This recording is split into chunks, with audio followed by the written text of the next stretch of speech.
Eder. Mech. Pallister. Si ho disponibilità di un magazzino deposito in via Donadoni 36A. Il 23 dicembre 2021 ho negato agli inquirenti di averlo perché all'interno di quel magazzino custodisco numerosi coltelli uso cucina di varie dimensioni. Perché ha tralasciato un particolare così importante. Non è una cosa da poco per diverse ragioni. Innanzitutto, Visintin, secondo la ricostruzione dei suoi spostamenti il giorno della scomparsa della moglie, tra le 9,30 e le 11,30 si sarebbe trovato proprio in quel magazzino. Lo dice lui, seppure tardivamente, e lo confermano gli accertamenti tecnici. E allora perché, in un momento così delicato, con Liliana che non si trovava da quasi 10 giorni, lui non riferisce di avere un magazzino?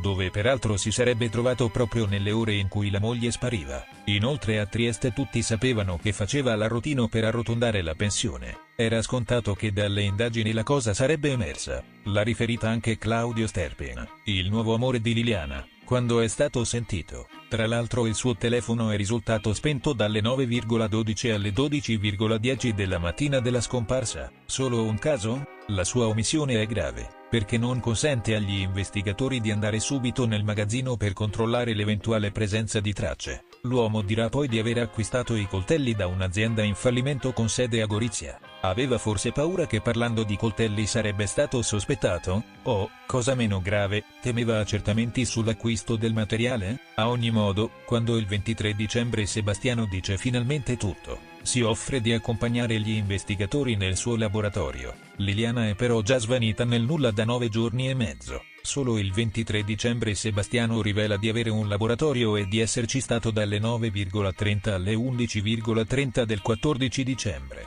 Aggiungendo che una volta uscito da lì ha preso la bici per provare una telecamera GoPro che ora è nelle mani degli inquirenti nell'inchiesta bis sulla morte di Lily. Gli avvocati Nicodemo Gentile e Federica Obizzi, legali del fratello e della nipote di Lily, chiedono di scavare nella rete delle relazioni della donna analizzando più a fondo le intercettazioni telefoniche già eseguite. Secondo Gentile, oltre all'autopsia, è questa la strada da seguire per risolvere il giallo. Ehi, non dimenticare di iscriverti a questo canale.